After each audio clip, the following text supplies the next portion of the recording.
이제 바울이 에베소로 다시 갑니다. 에베소에 갔더니 이제 좀 특이한 사람들을 만났어요.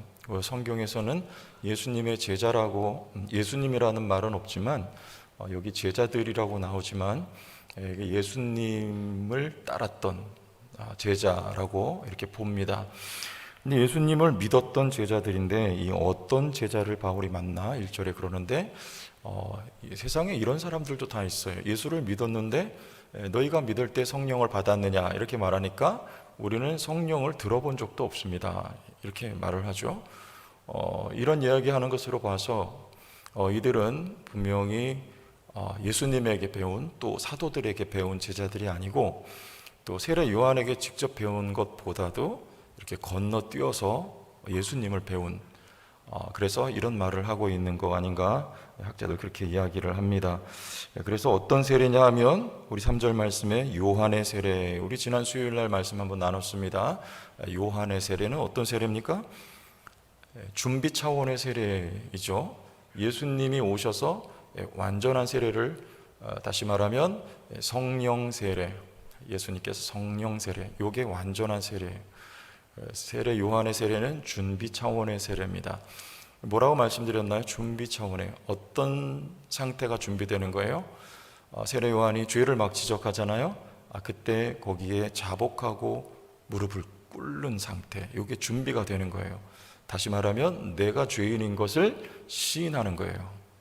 여기까지가 요한의 세례입니다. 나 죄인 맞다, 맞습니다.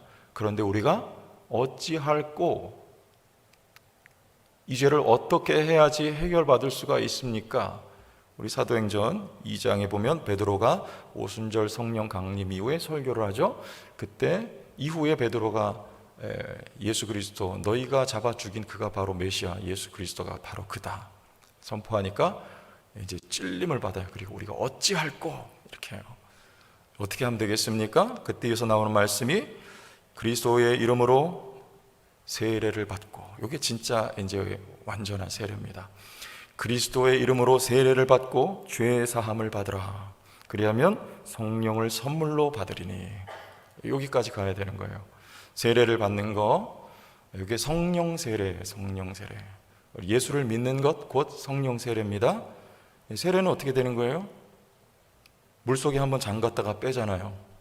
죽었다 살아나는 거. 누구와 함께? 그리스도와 함께 내 옛사람이 죽고 그리스도와 함께 올라올 때 이제는 옛사람이 아니에요. 이제는 전혀 새로운 피조물로, 뭐라고 이거를 다른 말로 중생이라고 해요. 다시 태어나는 겁니다. 죽고 다시 살아나는 거, 태어나는 거. 중생, 전혀 새로운 것. 이렇게 되면 이제 성령을 선물로 받는다라고 말씀하는 것이죠. 자, 그래서 요 세례가 완전히 사람을 바꿔요. 우리 앞에 말씀 보면 우리가 여기 건너뛰었어요.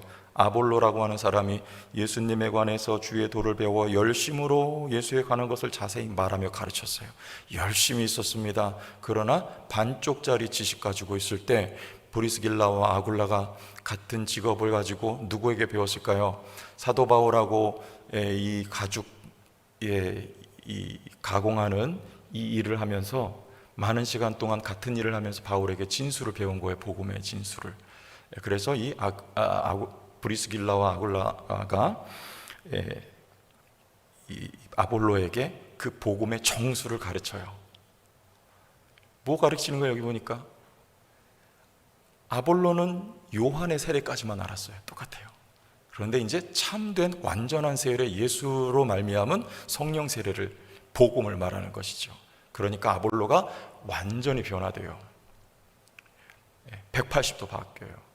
그래서 그가 말씀해 보면 성경으로서 예수는 그리스도라고 증언하여 공중 앞에서 힘있게 이렇게 변하는 거야. 유대인의 말을 이기밀어라. 전에는 이런 역사가 없었어요. 그러나 복음을 알고 예수의 세례로 말미암아 내가 어떤 존재가 됐는지를 이제 알고 믿게 되자 그가 힘있게 사역을 하고 그를 당할 자가 없는 사역자로 변화가 되는 것. 이게 바로 성령 세례, 예수 믿음의 능력입니다. 여러분, 우리가 잘 알고 있는 루터는 어떤 사람이었습니까? 수도사였어요. 수도사는 어디 살아요? 수도원에 살죠. 수도원에서 뭐 합니까? 고행하고 또 금욕하고, 그리고 한 가지 더 하면 선행을 해요. 왜 고행하고 금욕을 합니까? 죄를 억제해 보려는 거예요. 죄를 억제해 보려고. 그리고 죄를 쌓아 보려고 선을 합니다. 우리 캐톨릭 신자들 착한 일 많이 하죠? 많이 하죠? 혼자 떠드니까 다 주무시는 것 같아요.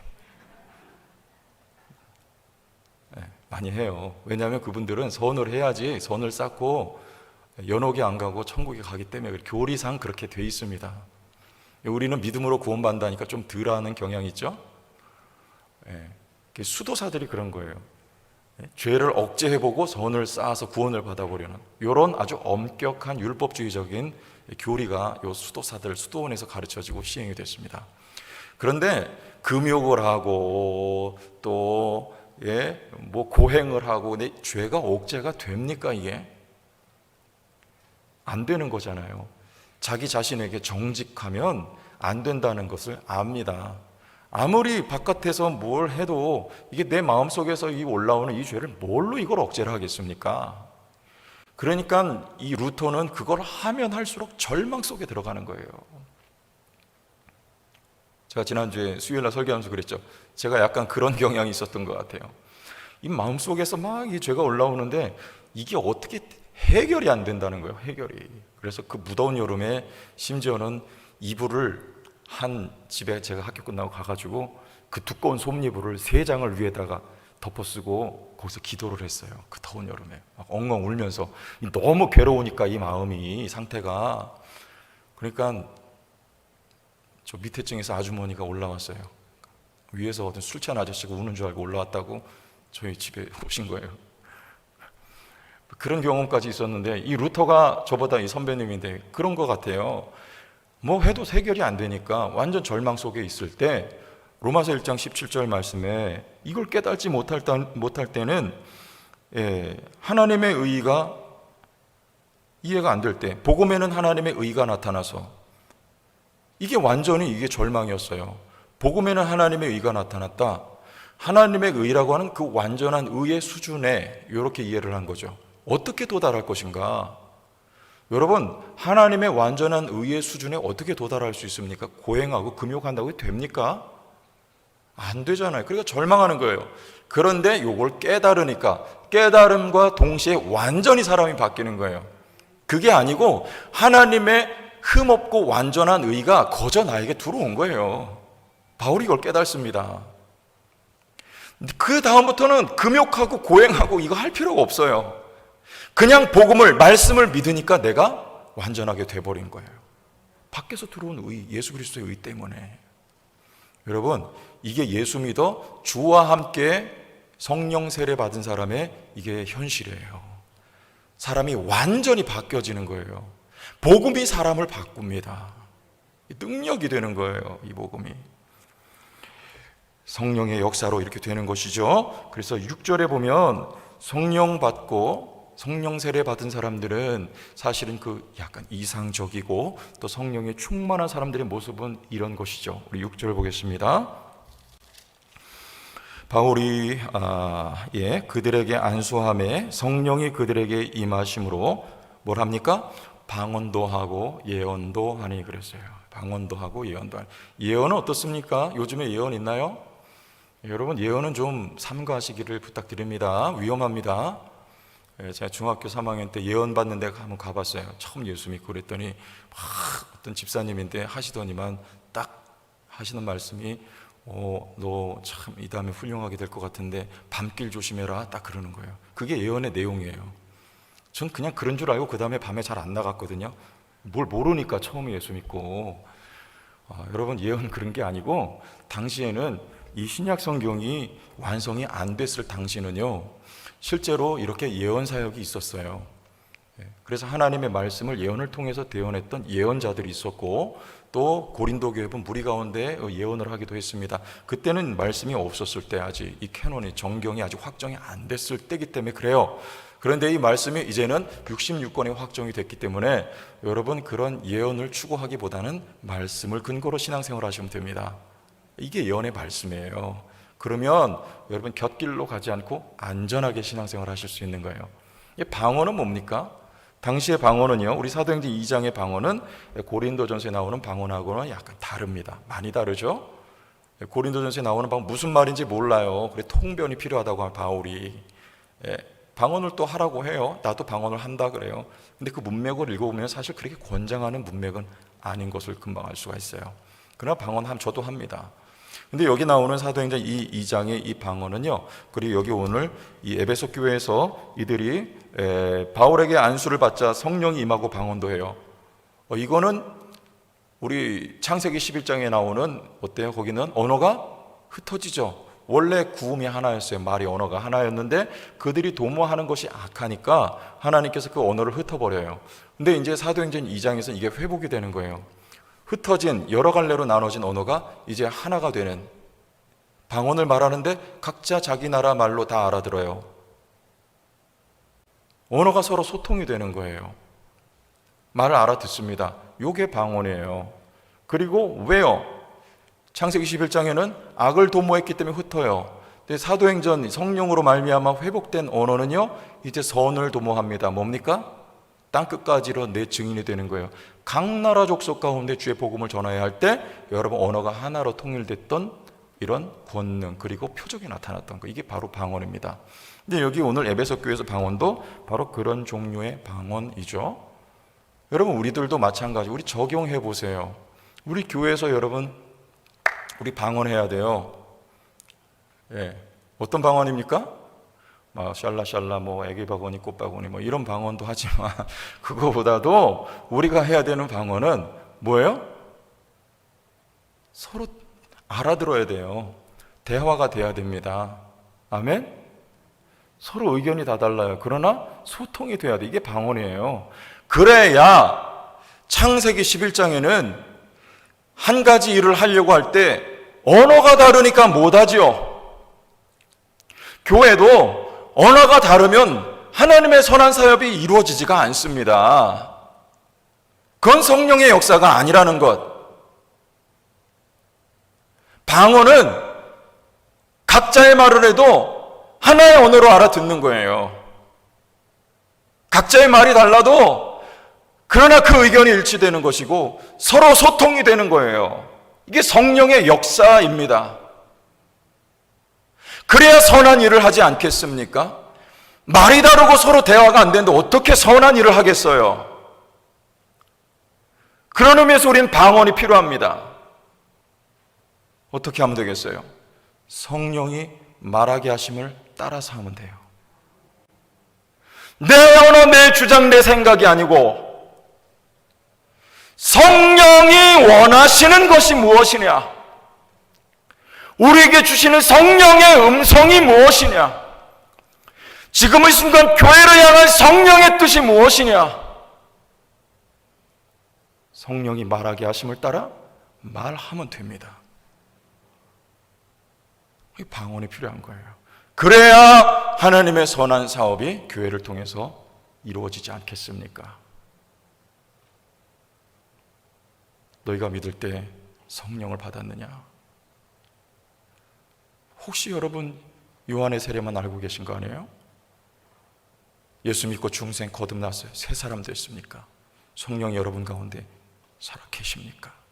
이 열매가 나타나야 돼요. 그들을 7절 보니까 모두 몇 사람? 12사람. 이들이 에베소 교회의 주요 멤버가 돼요. 멤버, 제자들이 되는 거예요. 12사람. 이들이 멤버십이 돼요. 주요 멤버십이 되는 거예요. 멤버십을 갖게 되는 거예요. 어떤 사람들이요? 성령 받고 성령의 충만함 가지고 하나의 언어를 소유한 사람들. 왜요? 서로 대화가 돼. 함께 일할 수 있습니다. 여러분 제천 성도교회 이런 의미에서 방언하는 교회가 될 수 있기를 간절히 부탁드립니다. 이런 제자가 더 많아졌으면 좋겠습니다. 그들로 말미암아 교회 리더십들이 세워지고 멤버십이 되고 이루어지고 형성이 되고 그리고 교회가 더 하나님 뜻 가운데 세워져 가는 거예요. 자, 근데 우리 8절에 보면 이제 바울이 회당에 들어가서 석 달 동안 무엇을 가르칩니까? 바울이 회당에 들어가 석 달 동안 담대히 하나님 나라에 관하여 강론하며 권면하다. 뭘 강론해요? 석 달 동안 하나님 나라를 강론합니다. 하나님 나라는 뭐예요? 국민 주권, 영토. 가장 중요한 게 뭡니까? 그 가운데 주권이잖아요. 하나님 나라에 누구예요? 하나님. 국민은, 백성은 우리 모두. 교회입니다. 영토는 저 멀리 배는 나의 시온성. 거기 영원한 하나님 나라에 여러분의 땅이 있단 말이에요. 기업이. 여기는 잠깐 여기 있다가 그곳으로 가는 거 아닙니까? 이건 교회입니다. 교회의 주권은 누구에게 있습니까? 예수 그리스도 머리. 우리는 백성들이에요. 여기 성령으로 하나가 된 몸 한 지체라고. 이게 하나님 나라입니다. 연결되어 있는 거예요. 아니, 이건 가족이라고 말할 수 있어요. 교회는 여러분 가족입니다. 가족 어떻게 하는 거예요? 내일 내일이 없어요. 서로 사랑하는 거, 서로 섬기는 거예요. 서로 챙겨주는 거예요. 여러분, 저희도 형제가 있는데 이렇게 조금 지내다 보니까 저희 형제들이 별로 몇이 없어요. 그런데 그나마 몇이 없는데도 형제만한 게 없더라고요. 그래도 가족이. 사촌도 있는데요, 중요한 순간엔 죄송합니다, 사촌도 그렇게 크게 다들 멀리 떨어져 사니까 연락도 안 하고 지내요. 근데 형제는요, 피를 나눈 형제는 멀리 떨어져도 서로 연락하고 나이가 들어도 서로 도움이 되고 의지가 돼요. 이게 가족이에요. 여러분이 예수의 피를 나눈 형제 맞습니까? 가족이에요. 교회는요, 가족. 하나님 나라입니다. 그래서 구역은 뭐예요? 대답해 보세요. 구역은 뭡니까? 팔력 다음이 구역이에요. 다시, 구역은 뭐예요? 가족. 답을 가르쳐 드려야 되죠. 구역은 뭡니까? 가족입니다. 그냥 그거 하나면 구역 사역은 끝나는 거예요. 구역장 역할 잘하는 건 내 가족으로 챙기면 그게 구역장입니다. 뭐 가르치고 뭘 그런 거 아니고요. 사랑하고 섬기고 몸 아플 때 돌아봐주고 그 위에서 기도해주고 필요하면 금식도 하고 내 가족이니까. 여러분, 이렇게 사랑을 나누는 그게 구역이에요. 교회예요. 그게 작은 교회입니다. 그래서 우리 성도교회 지난주에 제가 이렇게 말씀드린 구역이 어떻게 되면 좋겠다 그랬잖아요. 그래서 이 가족 같은 우리 구역, 또 바꿔 말하면 소그룹 공동체, 뭐 어디 목장 뭐 이렇게 하죠. 우리 그렇게 되기를 바라는데, 내년부터 할 때 이제 제가 저부터 하려고 그래요. 제가 이제 목자가 돼가지고 우리 원형 소그룹을 제가 하나를 이제 섬기려고 그럽니다. 목사가 구역장 되는 거예요. 어때요? 이상합니까? 그런데 저는 그 원형 이 목장은 장로님들 섬기는 거예요. 장로님들. 제 부부가 장로님들 다 이렇게 모아서 다 섬기고, 사랑을 베풀고, 해가지고 우리 장로님들이 또 그 섬김을 받고 나가서 또 그거를 하실 수 있도록 도와드리는 거예요. 우리 교회 이 소그룹 사역이 이런 사역이 되는데 장로님들이 여기서 배제되면 안 되잖아요. 장로님들 제가 섬기고 장로님들이 또 하나의 그 그룹들을 그렇게 사랑으로 섬길 수 있도록. 그래서 사랑으로 섬기고 돌보고, 그리고 그 구역의 여러분 목적은 뭐예요? 그거 이상 우리 전도적인 소그룹이 되고 선교적인 소그룹이 되고 안 믿는 영혼들 구역을 통해서 우리가 전도하고 또 그 구역에서 우리가 선교를 하고, 그 소그룹 작은 교회입니다. 거기서 할 수 있는 모든 역사가 다 일어나는 거예요. 치유도 일어날 수 있습니다. 함께 기도할 때 병도 나아요. 복음도 전하고 전도하고 선교하고 다 할 수 있어요. 그리고 또 그 그룹이 성장하여서 배가 하는 거예요. 그 구역 안에서 지도자가 또 세워지는 거예요. 배워서. 우리에게 이게 주된 사역이에요. 이제 앞으로. 아멘? 거기서 리더십이 개발이 되는 거예요. 거기서 열매 맺은 분들이 교회 직분자도 될 수 있기를 원합니다. 이게 가장 좋은 검증이에요. 열매가 있느냐, 사랑이 있느냐, 섬길 줄 아느냐, 사역할 줄 아느냐, 선교적인 비전이 있느냐, 그래서 그 구역이 건강하게 세워져 가느냐, 그리고 또 배가해 가느냐, 그래서 이제 리더십들이 세워져 가는 우리 제천 송도교회가 될 수 있길 바랍니다. 이게 하나님의 나라가 이렇게 우리 실제적으로 이루어져 가는 거예요. 이게 우리 교회의 커다란 주축이, 사역의 주축이 되겠습니다. 자, 그 다음에 성령의 역사하시는 이 양상을 보세요. 9절 보겠습니다. 어떤 사람들은 마음이 굳어 순종하지 않고 무리 앞에서 이 도를 비방하거늘 바울이 그들을 떠나 제자들을 따로 세우고 두란노 소원에서 날마다 강론하니라. 10절. 2해 동안 이같이 하니 아시아에 사는 자는 유대인이나 헬라이나 다 주의 말씀을 듣더라. 그래요. 여기 주의 말씀을 듣는 사람들이 있고 마음이 굳어 순종하지 않는 사람들이 있어요. 그때 바울은 어떻게 했을까요? 이게 주님이 하셨던 방법하고 똑같아요. 거기서 안 듣는데 막 이렇게 하는 게 아니에요. 거기 그냥 놔두고 따로 제자를 세우는 거예요. 여러분, 복음 전할 때 안 듣는 사람 어떻게 합니까? 놔두세요. 그리고 듣는 사람에게 찾아가는 거예요. 그리고 영접하면 그가 하나님 백성으로 구원받는 거예요. 이게 똑같습니다. 안 듣는 그냥 놔둬요. 그리고 바울은 따로 세우고 또 하나의 학교를 세웁니다. 그게 뭐예요? 두란노 소원이에요. 거기서 말씀 듣는 사람들이 모여서 말씀을 듣자. 몇 해 동안? 2해 동안 이같이 하니 아시아에 사는 자는 유대인이나 헬라이나 다 주의 말씀을 듣습니다. 말씀을 듣는 사람들이 거기 모이는 거예요. 예수님께서도 나사렛에서 복음 전하실 때 예수님을 영접하지 않자 가버나움으로 가셔서 복음을 전하십니다. 안 듣는 곳은 그냥 떠나는 거예요. 내버려 두세요. 듣는 데 가서 복음을 전하는 것입니다. 성령이 역사하시는 방식이 이래요. 여러분 마음밭이 듣는 마음밭이 될 수 있길 축복합니다. 성령이 거기 역사하세요. 역사하셔서 말씀을 듣고 말씀 듣는 곳에 또 성령이 충만하게 역사하시는 거예요. 말씀 안 듣는 곳은요, 성령이 거기 역사 안 하시겠죠. 그럼 그 마음은 여러분 뭐가 되겠습니까? 지옥 되는 거예요. 지옥. 성령 역사 안 하시면요. 말씀 듣는 공동체가 됩시다. 성도교회 말씀 받아들이고 아멘하고 듣는 공동체, 여기 성령이 역사하는 거예요. 그 다음에 이런 역사도 있습니다. 우리 11절, 하나님이 바울의 손으로 놀라운 능력을 행하게 하시니. 12절, 심지어 사람들이 바울의 몸에서 손수건이나 앞치마를 가져다가 병든 사람에게 얹으면 그 병이 떠나고 악귀도 나가더라. 이게 누구 역사입니까? 성령의 역사예요. 오늘날도 성령은 동일하게 역사하십니다. 저는 비전을 봤다 그랬잖아요. 저한테 비전을 물어보시면 전 그 비전밖에 없어요. 우리 성도교회를 향한 비전, 제가 처음에 와서 선포했던 바로 그 비전밖에 없습니다. 그 성령의 역사가 그런 거예요. 하나님의 나라요? 하나님의 나라는 질서의 나라입니다.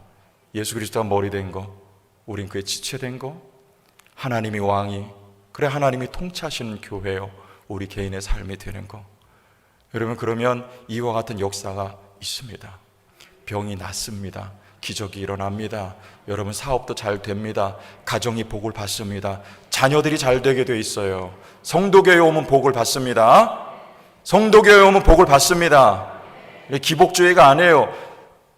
제가 본 비전이 그래요. 우리 교회에 이 질서가 세워지면 하나님의 역사하신단 말입니다. 내가 하려고 그러면 안 됩니다. 하나님이 하시게 하면 그가 능력을 베푸시고 교회를 통하여 하나님의 일을 그분이 하시는 거예요. 병도 나아요. 하나님 역사하십니다. 우리 10월 달에 행사할 때 빠지지 말고 나오세요. 새벽마다 한 주간 동안 여러 번 나와서 우리 강사 목사님 이번에 초청해서 새벽마다 부흥 사경회를 합니다. 여러분, 주제가 축복받는 가정, 축복받는 교회. 오셔서 가정 복 받으시고 교회도 다시금 복을 받는 역사와 은혜, 여러분 역사가 나타납니다. 그리고 10월 셋째 주에 우리 가족들 다 초청해서 한자리에서 예배 드릴 때 주제가 동행이에요. 동행. 우리 함께 가자. 함께. 주님과 함께. 아침에 장로님 기도하셨잖아요. 주님과 함께. 우리 서로 함께. 우리 가족들 다 함께. 우리 성도교회 적을 두고 있는 모두 다 함께. 하나님의 주권이 세워진 이 교회에 함께 나와 우리가 다 함께 복을 받자. 승리하자. 하나님의 역사가 나타날 줄 믿습니다. 제가 본 비전은 그거밖에 없어요. 하나님 우리 교회를 쓰실 줄 전 믿어요. 우리 넘어가서 우리 20절 말씀 보고 마치겠습니다. 다 같이 한번 읽어보시죠. 시작. 이와 같이 주의 말씀이 힘이 있어 흥왕하여 세력을 얻으니라. 아멘. 뭐가 힘이 있어야 되겠습니까? 교회? 주의 말씀이 힘이 있어. 흥왕하여, 자라서 그런 말이에요. 여러분, 교세가 자라기보다 교회는 말씀이 자라야 됩니다. 우리 성도교회가 이 하나님 나라의 말씀이 자라기를 바랍니다. 어떻게 해서 그렇게 됐어요? 바울이 두란노 소원에서 2년 동안 목숨 바쳐 말씀 가르친 결과 그 교회에 하나님의 말씀이 흥왕 자라나게 된 거예요. 그러면 어떻게 해요? 세력 곧 힘을 얻게 됩니다. 말씀의 힘이에요. 우리 교회 가운데 저는 몸부림치는 거예요. 부족하지만 한 주 한 주 저는 싸워 나가려고 그러는 거예요. 어떻게 하면 이 말씀을 더 성도들에게 먹일 수 있을까? 어떻게 하면 더 설교를 잘할 수 있을까? 어떻게 하면 하나님의 나라의 복음을 전할 수 있을까? 어떻게 하면 시간 관리를 더 잘할 수 있을까? 이번 주는 내가 어떻게 한 주간을 내가 이 부분에 있어 승리할 것인가? 주일날 성도들을 맞이할 것인가? 어쩔 땐 죽도 쓰고 잘 못하지만 저는 계속해서 자라날 것입니다. 하나님의 말씀의 대언자로 자라날 거예요. 그리고 바울처럼 말씀을 가르쳐서 우리 성도교회 말씀이 자라는 교회, 힘을 얻는 교회가 될 수 있기를 주의 이름으로 축원합니다.